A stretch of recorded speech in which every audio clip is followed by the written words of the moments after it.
Hi guys, I love playing games, but there is one thing I like even more. What is it? It is travel. Huh, are you saying that you're a travel addict? Well, you may say that. I traveled so much that the airlines gave me this card. It is a million-mile club. My passport had to be extended 3 times in 5 years. Wow. Because there was no room for stamps. Also, I had to buy almost every year a new luggage because airlines couldn't place their luggage tags. And also, naturally, I have many travel books and souvenirs, which many of them are still in my attic. Like your t-shirt. Like my t-shirts, yes.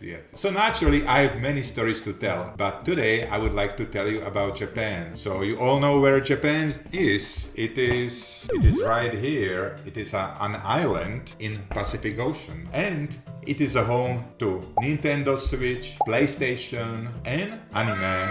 Oh, I like her pinky dress. But also, Japan is a home to very polite people. For example, after arriving to Tokyo, you need help with the luggage to be loaded into bus when you want to go to your hotel. So there are attendants who help you to load the luggage onto the bus. The luggage is loaded, you are sitting on the bus is leaving, and guess what? The attendees are nicely, all of them in one line, bowing. Really? Wow. It is a nice welcome to Japan. And another culture shock is you come to the hotel, right? Again, you need the help with the luggage to your room, Obviously, right? So the bellboy comes, helps you to your room, and as a proper polite tourist, you try to tip the bellman. And guess what? The bellman rejects the money.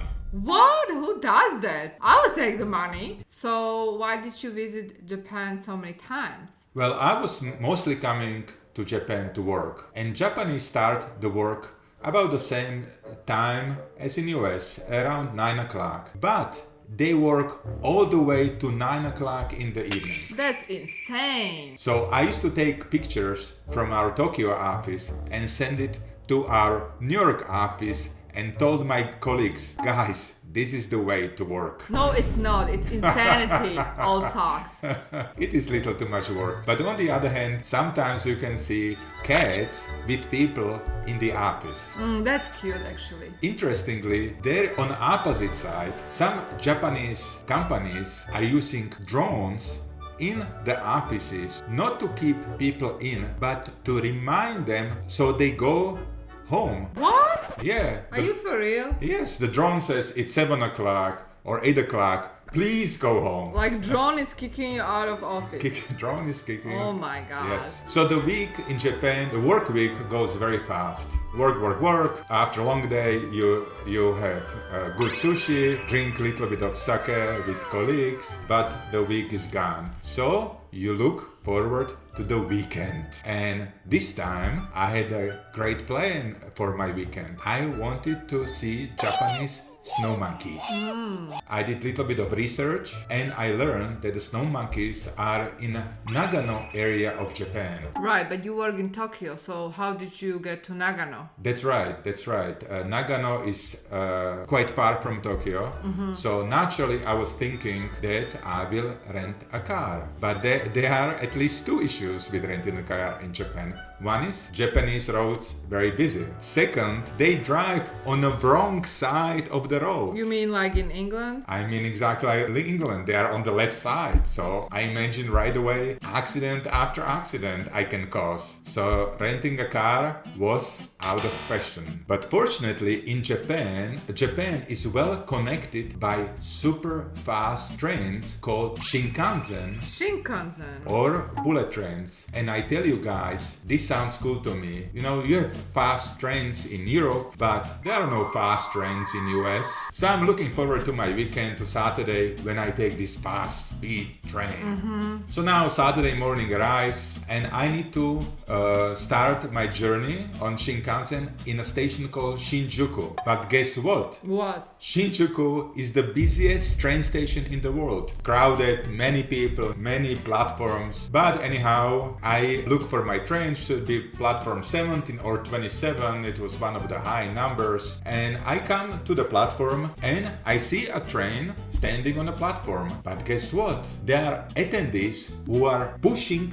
people into the train. What? That's crazy. That's what I think as well. They have white gloves, but still they are keep pushing people in. Oh my god. Yeah. So I'm really panicking because how this can work on a high-speed train. Right. And also I purchased a ticket with a seat assigned, so I need to get seat, not to be pushed in. So I'm a little bit panicking. What's going on? I look around, left, right. I realized that it was fortunately not my Shinkansen, but it was a local Tokyo line, which gets sometimes or many times quite busy, so they try to push in as many people as possible to be efficient. Kind of like in New York. Sometimes, but I don't think they really push people in.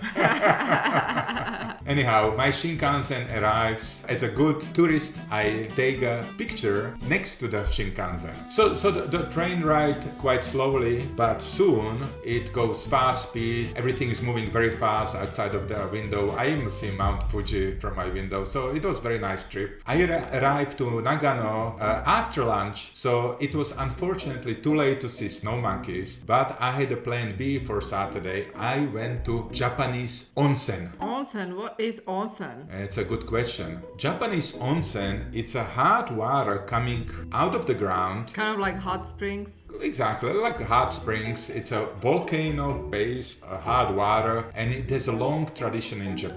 And Japanese believe that it has many health benefits. More onsens you visit, healthier you will be. And that afternoon, I visit 9 onsens in a row. Wow. And I even received certificate that I visited all these onsens. And who gave you the certificate? Like an onsen board? Yes, government of onsens in that area. And I am the best proof that the onsens work because look at me. I'm still here, I'm healthy, big muscles, bigger than socks for one. And don't tell him. So I slept very peacefully in traditional Japanese guest house that evening, which sometimes feel like sleeping on the floor because Japanese traditional beds are very low. But still, it felt very cool, and I was looking forward to my next day with snow monkeys. Yes. Sunday morning is here. I have traditional Japanese breakfast, which sounds more like lunch than breakfast because you have miso soup, you have rice, green tea, and some other small things which I didn't recognize, but I'm sure they were healthy. Whatever, you were hungry, so you had no options. So I was told I can find monkeys in the nature, in the woods, about 2 hours from the place where I was staying. So I go through the snowy wood, and 2 hours into my walk, I see steam coming out of ground. And cool. You see monkeys? I see monkeys, yes. They look like people. They were enjoying the onsen, the hot spring. They were grooming each other. They were smiling. They had red faces. I like taking bath too, with pinky bubbles. So it was very cool. And as a good tourist, I started to take pictures right away. And not one, not 10. I probably took 100 pictures. But I want to go to next level. I want a picture with a monkey. I'm not surprised. But I need somebody else to take the picture of me. I'm looking for another tourist, and I see on the horizon another tourist. He comes closer. I talk to him. Sounds like he was from Germany. I said, "Can you take a picture with me?" And monkey said, "Naturally, of course." Not monkey says, the guy said, no? The guy said, yes. I'm looking for the best spot with the monkey. So I turn my back to the monkey. I go very close to the monkey. And what I many times do, I raise my thumb up. Like you're super cool. Like I am cool. But what the monkey does, the nearest monkey actually beats my thumb. Oh my god, what? Yes. Crazy, right? I start to scream. The monkeys start to scream too, but fortunately they start to run away. So I take my thumb, I put it into snow and trying to breathe in. What happened to me? I look at my thumb, and after I realize, okay, it's not so bad. It's still attached to my hand, just a little bit of blood. The monkey was probably thinking it's a food or nut or something. So I was not really badly injured, but still, it was wild. So, my friends, the lesson from today's video, it is this: don't turn your back on a monkey. Obviously. But visit Japan whenever you can. I'm so going. Yes.